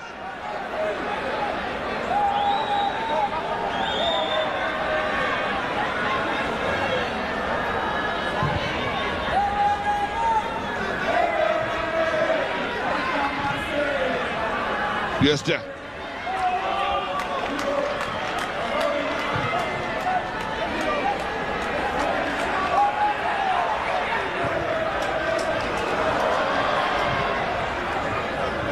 Space to turn here. Option out wide on that far side. But the movement. Titus looking for the return here. He's quick. Here's Titus. First touch, getting him down on the far side.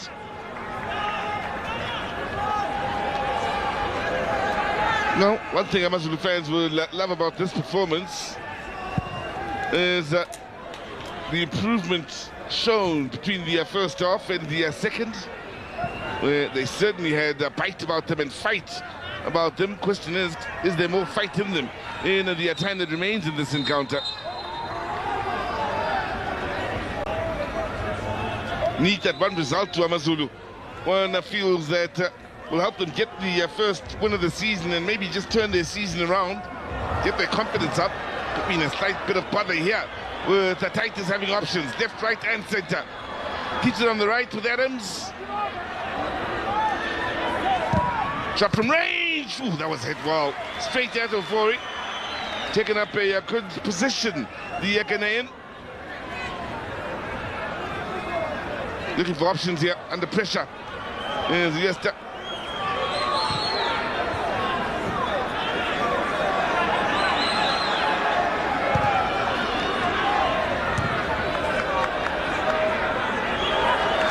Stellenbosch trying to close from the front. Amazulu is determined to play it out from the back. Nicely picked up here. Nice bit of pace injected into the game. Jabbar and Adams combining to win it back here for Stellenbosch. Here's Adams. Titus. Nicely done on that far side here by Stellenbosch. Titus it is still, byline. Titus with options. Ball across. And wow. It won't count. Frustration here for De Jong. They should have put it to bed. He claims he is onside, is De Jong, so that'll be interesting to see it again. Looking for his brace, thought he had his brace. Man who scored once in the Pepe Premiership, twice in the Confederations Cup, once in the MTN8. Hoped he had found his second of the calling knockout. Many will be shouting VAR at this point. And Umtura is shouting VAR alongside me. De Jong will be thinking VAR. Let's have a look at this now. Beautifully done on that far side between Adams and Titus. Nothing wrong there. Nothing wrong there. That should be goal number 3 for Stellenbosch. Four-side official is Oscar Toteti. Mosquito got it wrong. Change made by Amazulu. That lifeline they may be hoping for just come into effect. Yango is another man that's on here for Stellenbosch, looking to tie things up defensively.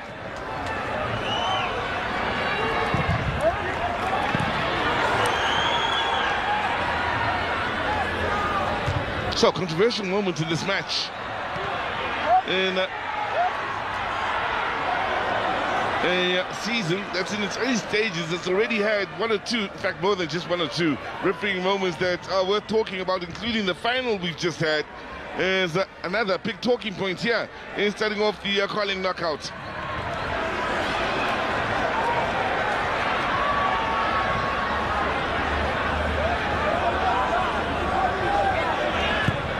Adams with nice movement in the central areas here. Well, he's not quite taking it in stride here. Good defending to ensure he didn't face off against Ofori. Time running out to the first period of extra time here. Amazulu unable to get joy going forward. Nduli goes back to Ture. Stevens will look for distance.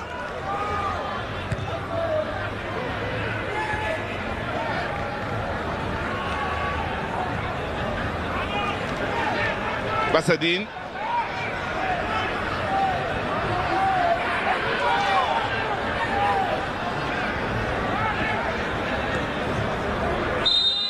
There you have it. It's the end of the first period of extra time here, and Stellenbosch that have grabbed the initiative with the goal from De Jong, who continues to have a stunning season up to this point. Andre De Jong having scored in every setting of the season so far: the Betway Premiership, the CAF Confederations Cup, the MTN8, and now the Carling Cup. Unfortunate maybe not to have been credited with a second goal that may very well make a huge difference come the end of the next 15 minutes, which is the second period of extra time.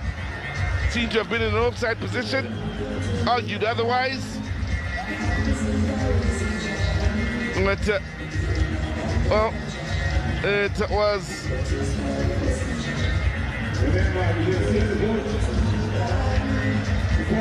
he was involved in the build-up, of course, with that lovely ball out onto the far side. Now his movement in the box is interesting. He starts out wide, then cuts to the inside of the defender to get there ahead of him, get close side of him. And at that range, Ofori has very little time to react. And it's De Jong that's made a huge difference, having had an assist a little bit earlier. One of the players that is stand out so far in this match, alongside the likes of Ofori, of course. And, well, the New Zealander who's playing for New Zealand at under 17 and the 20 level, including the senior national team. 2 goals he scored for the senior national team, having a stunning start to the season and a great start to the calling knockout here for Stellenbosch. They'll be coming out for the second period. 2-1. It is in favor of Amazulu. Zwane and Vilakazi have to dig deep once again to see if their side can come from behind and possibly win it or take us to a penalty shootout in Tora. But Amazulu have made some changes that have been good, and the best of their changes so far, arguably, is the man in your picture, Igodaro, who's been terribly influential in Tora. Amazulu lo umdlalo bawudlalela ekhaya bekufuneka bawuphumelele. Lo umdlalo banabaqeqeshi abatsha bakufuneka bawuphumelele. Akhumbule na kwi-Betway Amazulu akwindawo yeshumi lesithandathu ezantsi kunzinyana, bekufuneka ba eyona nto iza kunyusa izinga lamazulu lomdlalo ngulo umdlalo wanamhlanje ekufuneka bebephumelele. Saqala isiqingatha sokugqibela, kazakufuneka ba aphinde Amazulu aleqe iscore ebhodini. Basindile nje ba usompempe engayivumanga inqaku layo eStelis. Abubakar Mubara udlale kakuhle gqithi namhlanje, uzayidlala yonke ikhulu namashumi mabini emizuzu, 120 minutes. Osikhakhane akhangeleke encumile into enkulu. Sompembo hlwaye Amazulu uthi usikhakhana ungene eRhabaxa.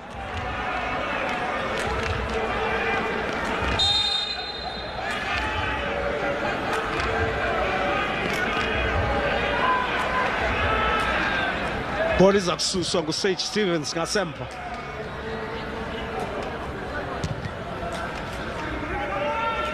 Cenga lo ball iStellenbosch yazama uyitrepa bayibekela uSanele phansi.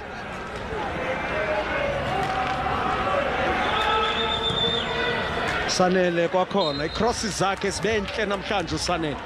Zinhle icrosses zakhe. Lanqaku lesibini leStellenbosch livele ngebhola ibisuka kuye.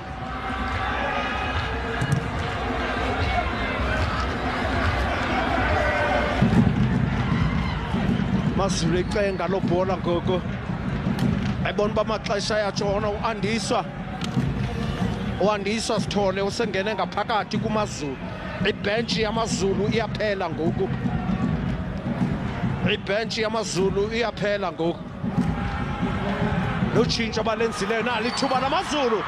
Uandiswa bafika bayithatha kuye lo bhola. Wadlala uSanele phansi. Wadlala uSanele phansi. Wathi ugqiba pasi ibhola ehle uSanele kodwa efika ethathwa la bhola kusikhakhana.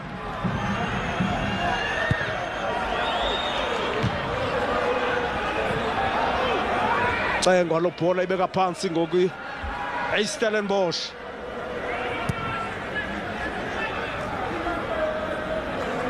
Stellenbosch ngoku O'Brien Onyango bangaphakathi oFawazi efuneke beyicingle lo bhola nalithuba leStellies. Bafuna beyivala ibhola bengaphakathi eboxini. A sense of urgency bingekho. Ufawazi indoda inamafa ngola hlobo bengibele bawenze bhetele ngale ibhola.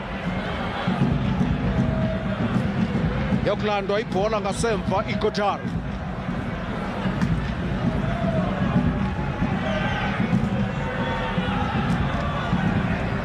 Lanqamanga amaZulu icenga nje kakuhle le ibhola. uTariq Phillips.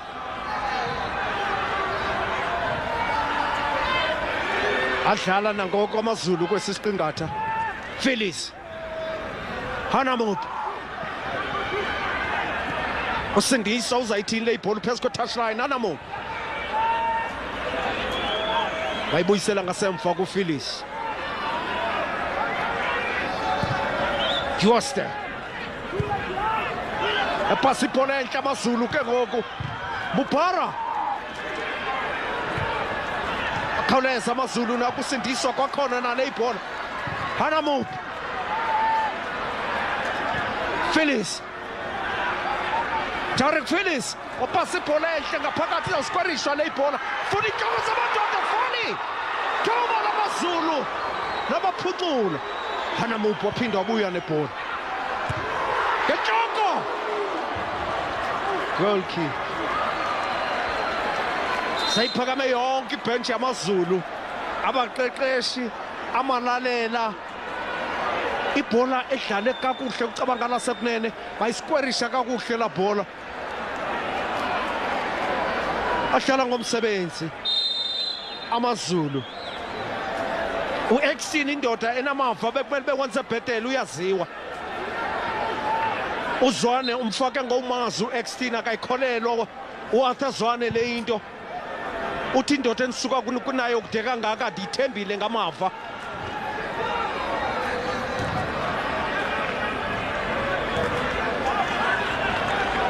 Thathu ibhola nguSanele phansi. Abubakar awudlalile namhlanje Mathi. Usindiso ibhola uphise ngayo kuStellies. Stellies ayikhuphela ngaphandle le ibhola. Chibilika phezu kwayo iStellies le ibhola.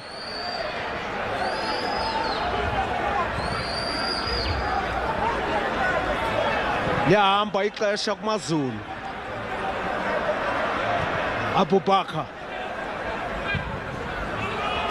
Into kufunekayo ngoku bafuna iKotaro phambili wayilobha kakuhle le ibhola.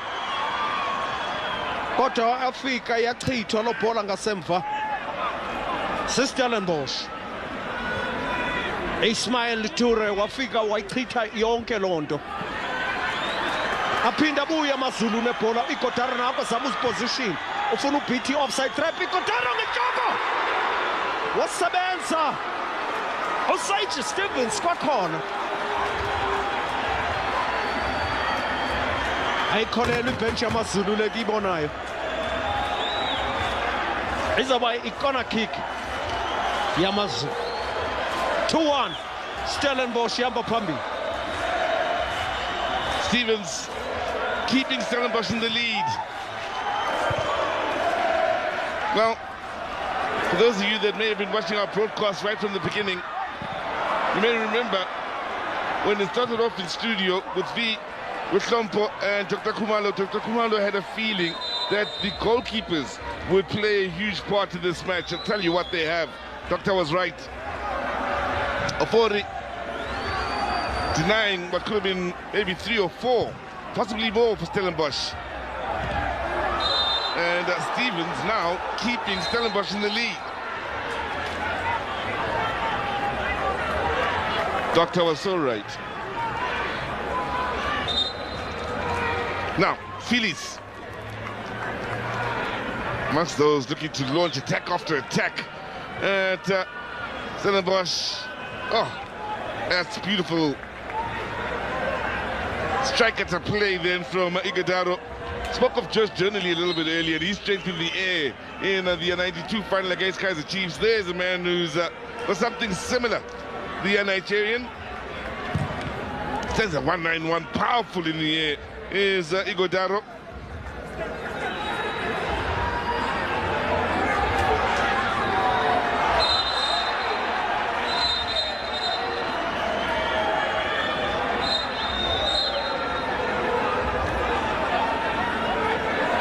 Estin had a wonderful opportunity, of course, to find an equalizing goal then from just about point-blank range. Didn't connect well enough, but still needed the save from Stevens.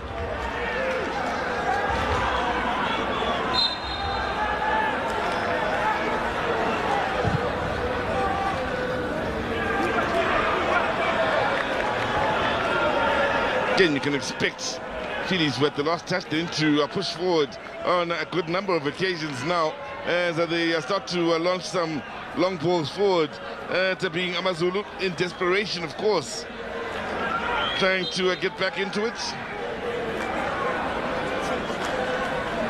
Running out of time, Amazulu. Adams. Right, he's looking for the 1-2. Mubara there to win it back. And it's US Toilet. Fresh legs for him. Well, he's done well to Toilet. Cook 2 here on this near side. And the one that set piece, nifty footwork. They were excited out in the stands as soon as he got onto it. Barnes amongst these victims.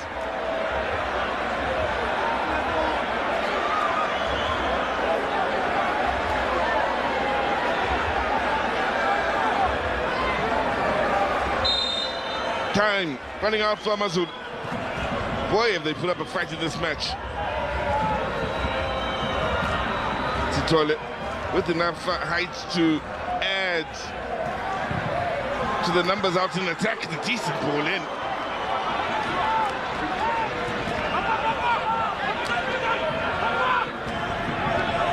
Well, they're on the edge of their seats. Amazulu putting up a fight here. They're hoping that fight will see them find the equalizer and take us into a penalty shootout.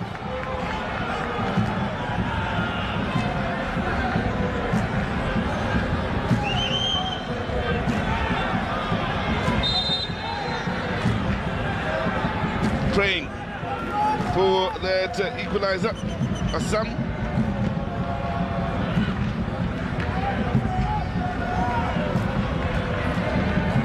After Stellenbosch, they'll be hoping for yet another goal to put this game to bed. So 5 minutes remain until extra time comes to an end. Stellenbosch have the set piece here, Mtoda. It's going to be an interesting last 5 minutes as things stand. Bangaba iStellenbosch le iset piece bayayisebenzisa ngendlela eyiyo abe bawugqibile umdlalo sebeyisusile lo bhola eyicenga bayihlaba kahle le bhola bayifaka ngaphakathi ibhola kaSihle ithathwe lula ngamaZulu. Angoandisa beyithatha ibhola yakhe ezinyaweni beyikhuphela ngaphandle. Luxolo Bhadi osawuphethe kakuhle lo mdlalo. I-yellow card iseka Abubakar Mubara ephumileyo. Mubara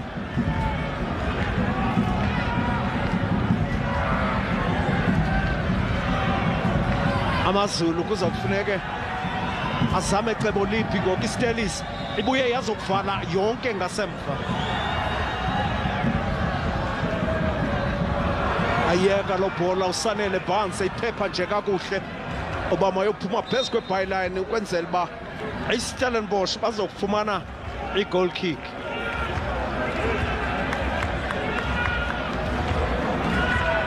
Awufilisa abakayiqondi lento uTariq uthi madoda make sidlaleni. Onozinti namhlanje basebenzi Stevens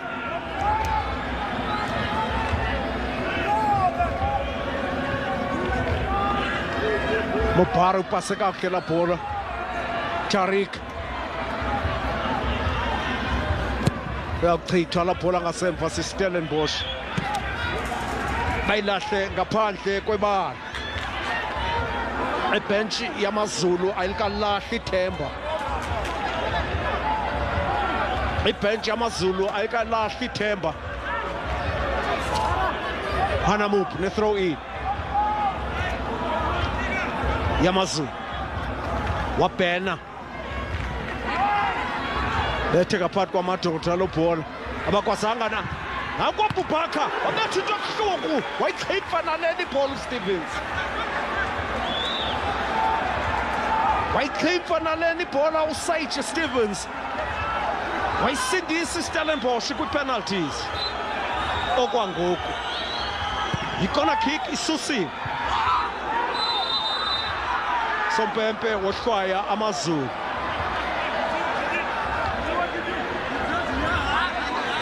Sompempe kuzofuneka abiza aboncedo lokuqala ke xa kwenzeke lanto umdlali ebambe enhloko Ismail Ture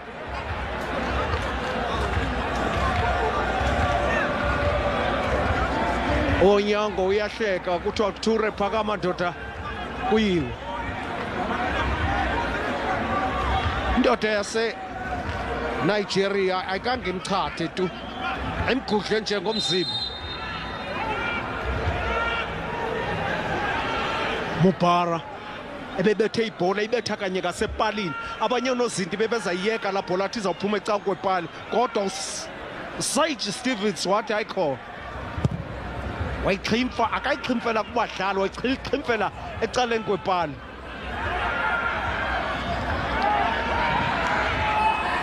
Tata AmaZulu Andiswa kodwa bayithathile ibhola yakhe bayibeka phambili khawuleza afika AmaZulu ayithatha lo bhola ayinika unozinti wabo Richard Ofore phansi wenze enkulu impazamo.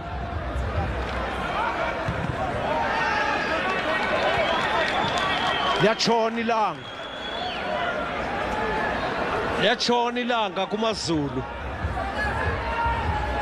amaqela ali-16 okugqibela last 16 liyatshona ilanga kumaZulu. Thatha bayiphakamisa la bhola waphuma uStevens ukuba la bhola ibiye ngasepalini ibizwe phakathi andiyazi bezama uyichimfa ngenqindi ngamaZulu nawo. Free kick inikezelwa kwiStelis. Sage Stevens andiyazama kanobe bezama uyibetha ngenqindi kusini la bhola. Exesha engathi kuzawufakwa imizuzu emibini. Umdlalo usaqhubeka. uHanamup ufika phezu koTitus wathi uSompempe ayikhona khona basekuthiwa ufake inqagu lokuqala lalo mdlalo nisesenimenze ngohlobo.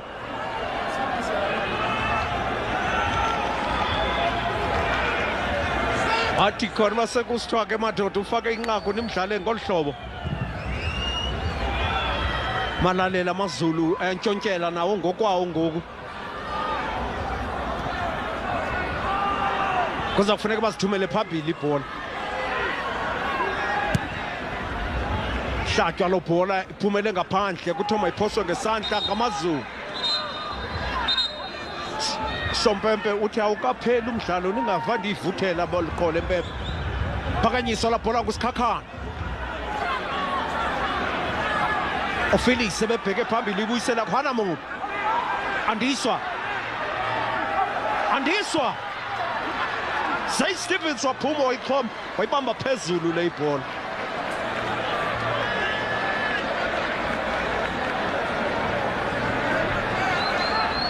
Sebekhona abalahle ithemba kwibench yamaZulu.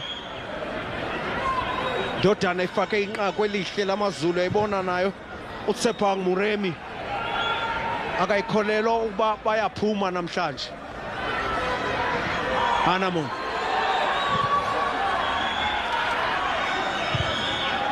Lethwa ngasemva lo bhola ngenhloko. Ayithatha amaZulu wapasa ibhola enhle uIgodaro. Ayiqhubela phambili eboxini.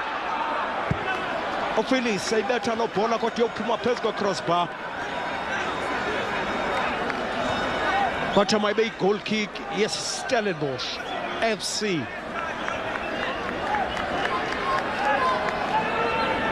Uzawuthatha ixesha lakhe uSage Stevenson nala bhola. Kodwa Sompempe uzabe mbeke esweni wayisusa uSage. Cengwa la bhola kwakhona siStellenbosch. Khona indoda eyiweleyo yamaZulu. Ayicenga lo bhola iStelis. Ayicenga ihlaba iStelis le ibhola kodwa betha. Wow, yanhle idefense. Umobhara ulele phansi kodwa uSompempe uthi niyaphuma amaZulu. Aphela umdlalo. Aphuma amaZulu kwakumjikelo wokuqala. Last 16 amaZulu aphuma. Okanti kunyaka ophelileyo amaZulu ayophuma ku-semi-final. Namhlanje aphuma kwi-last 16. Awasayina kumaqela asibhozo. Ajike endleleni abo sihle bancumile. Bathi hayi madoda sisadlula mhlawumbi sawuze sikhusele le icup. Kwakuxhomekeka ukuba bazawuthelekiswa nabani na. Umdlalo uphelile uphela iStellenbosch uphumelele emva kwe-extra time ngo-2-1 bekhiqa amaZulu. Zaba izinto zinjalo 2-1 kuphumelela iStellenbosch FC. Kumbuzo Gadi from sales manager from SAB, just to hand over the check to Devin Titus. Devin, congratulations, great job. 100,000 rands, the most for any man of the match in this world, really, if you think about it. Congratulations, Devin, solid effort. Yeah, thank you so much. So I want to say thank you to the fans, for voting for me, because without them I wouldn't have get this prize, Thank you to God, because without him none of this would have been possible. I wouldn't have been here today. And then thirdly, thank you to the coaches and to the players for working hard, working our socks off every week. Yeah. It's a great way to bounce back from losing that MTN 8 Cup final just a couple of weeks ago. Yeah, Coach said we have to get our revenge, This is our revenge. We won today. There's our cup to take at the end of the day, and we're defending champions for a reason. And how do you continue with consistency at Stellies to prove that you are not here to play games or make up numbers? Like you said, consistency, that's the only way we can improve on our game, Working hard, being resilient. There's so much factors that we have to consider in order to be at the top of our game. So today we showcased all of it. Devin, congratulations. We know who's buying dinner tonight. Thank you so much. Thank you. That's Devin Titus.